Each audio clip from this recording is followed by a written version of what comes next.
I'm ConceptSoup, this is my British passport, RIP EU, and this is such a gorgeous, pure white PC build, a fantastic inspiration for you to put together your own super clean PC. We'll be going through the parts, the build, the performance, and close it out with my thoughts on the PC, and indeed the Cooler Master TD300 case that we're using today. Stay with me, folks. The case you choose is arguably the most important determinant of how your PC will look. This Cooler Master TD300 Mesh is our case choice today because I love compact, pure white builds, and this will fit that description beautifully. It's basically a TD500 Mesh shrunk down to micro ATX size. Being a little bit tighter isn't always a bad thing, am I right, gents? It's a smaller version which might suit your setup better. Now for the graphics, this might be one of the last times I get to use the Gigabyte Vision series of video cards. That's because the mid-range 40 series graphics cards are due to come out in the next few months and they'll supersede this range. Hopefully they carry on this design language because it's very classy. Beautiful white look without the garish RGB patterns. Clean, smart, with fantastic cooling. We're using the 3060 Ti today, which has one foot in 1080p and another in 1440p, depending on the game. Even 2 years post-release, it provides fantastic performance for mainstream gamers, especially if you tend to play online multiplayer titles like Fortnite, Valorant, Call of Duty, etc. And because of the NVENC chip on board, it's excellent for streamers as well. The only downside is the price. White video cards are always more expensive, usually 10 to 20%. We're using the AMD AM4 platform because even though it's a generation old, the value proposition is unbeatable.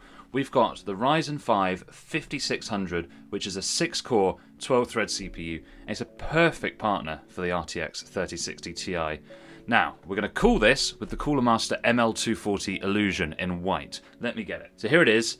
And I think the beautiful white tubing, lovely RGB fans is going to fit thematically with the rest of our build. I think it's going to look absolutely fantastic. Motherboard of choice is the B550M Pro VDH Wi-Fi by MSI, and this was a careful choice because it has obviously Wi-Fi built in, obviously it's in the name, which I think is essential for M-ATX motherboards.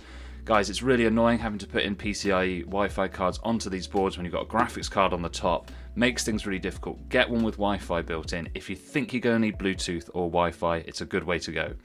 It has a PCIe X16 long slot as high as possible, which allows the best airflow to the video card. If you see the picture here, you can see this slot here is nice and high, which is exactly what we want, because if we have it any lower, it means that the airflow is going to be reduced in our small case today. The other good thing about this is that it was reasonably priced at just £105, which makes it one of the cheapest B550s available at the moment. Another benefit of the AM4 platform is the use of DDR4 memory, which is now very cheap.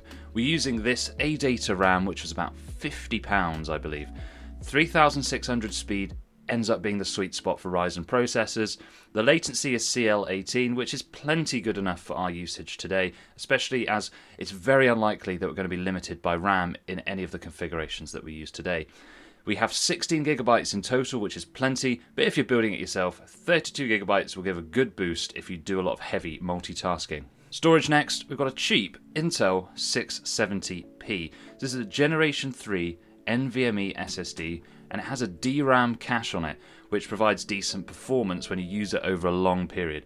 But there's no need for these posh Gen 4 SSDs in this level of build today. We're many years off SSD speed being a limiting factor for performance. That said, if a Gen 4 SSD with DRAM is available for less than £10 more, fill your boots, guys, because that is a good deal. If I was to ask you what is the least sexy PC component, I think pretty much everyone is going to be saying the power supply, the unsung hero of the build, which keeps everything ticking over. You need something high quality, and that's why we're using this Antec Neo Eco Zen 700 watts. It's a gold rated power supply, very nice power supplies, decently quiet. There's other models out there that are a bit better, but for £60 this is fantastic. Plenty of power for this system, and it can easily handle an upgrade to a 70 or a 70 Ti class in the future if you wanted to upgrade your graphics card. And to finish up, we've got to complete the look with some custom cabling, so we're using Shackmod's white cables like these. That's going to make the build look really professional and clean. We've also got a 120mm EZ DIY Moonlight fan in the rear slot to complete the RGB look. We've got some Amazon links below to find these if you want, but I think they're probably only available in the UK. So you've heard the parts, let's build and test, and then we'll close out with our thoughts afterwards. I cannot embrace what I regret. Round and round, around I go, the spinning makes me ill.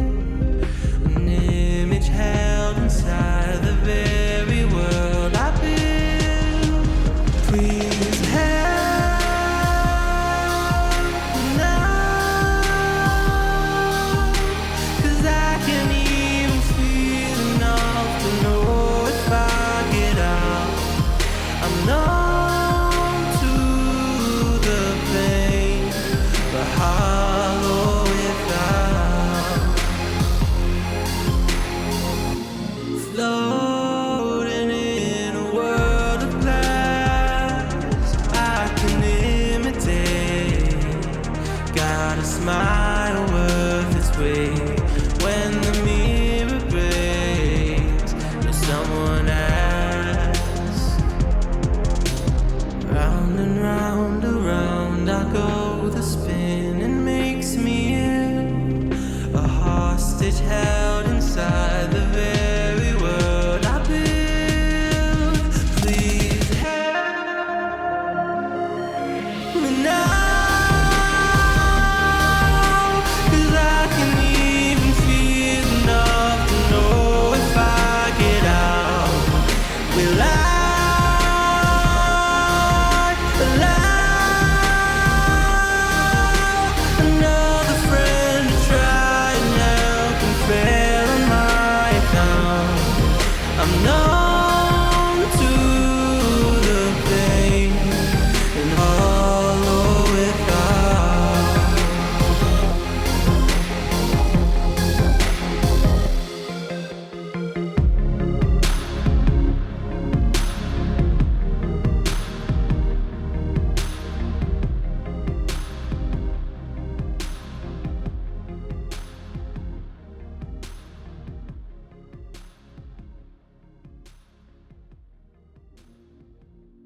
Wow, I need to do more white builds again, guys. This thing is sleek, clean, beautiful.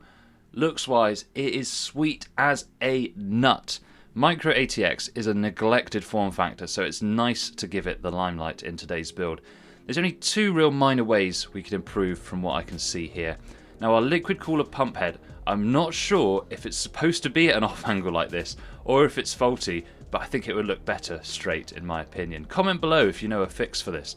I think the thing that saves it though is that it does follow parallel to the liquid cooler tubing lines, so it kind of doesn't look completely out of place. The second way we can improve is probably the motherboard. Not because it doesn't perform well enough, it performs perfectly well actually, but if we wanted to get one that had white or silver accents on it, it would boost the look, I believe. I did search for this, but I couldn't find any MATX boards with white accents that were actually a sensible price. But I'm keen to hear your thoughts on the build, what you liked about it, and what we could improve. The TD300 Mesh case is a lovely, compact case with excellent compatibility. I got mine for £65, which I think is just about right, considering it's a well-made, good mesh case with two RGB fans included. But any more than this, and the value proposition falters. As I said above though, white components do tend to be a little bit more expensive. It's a big recommend from me at the right price, but I'd say the full-size TD500 Mesh for about 20% more money gives you more flexibility and cooling if that's in your budget. But for now, the performance. I'm going to have to eat my words here, folks. Earlier on, I said this card is between 1080p and 1440p gaming, but really, our 1440p gaming tests today show that 1440p is easily achievable on this card. In esports titles, we can easily access frame rates above 144 FPS, and in single player titles, we can still easily hit over 60 FPS. In big titles like Cyberpunk, DLSS technology is helping us keep the frame rate lovely and smooth. Temperature wise, I'm not in any way surprised. Excellent cooling on this Ryzen 5 by using this 240mm liquid cooler. Ryzen 5s are so easy to cool. The stock cooler actually does a half decent job in a lot of systems, and a cheap tower cooler is probably just as good as this liquid cooler in real terms gaming performance.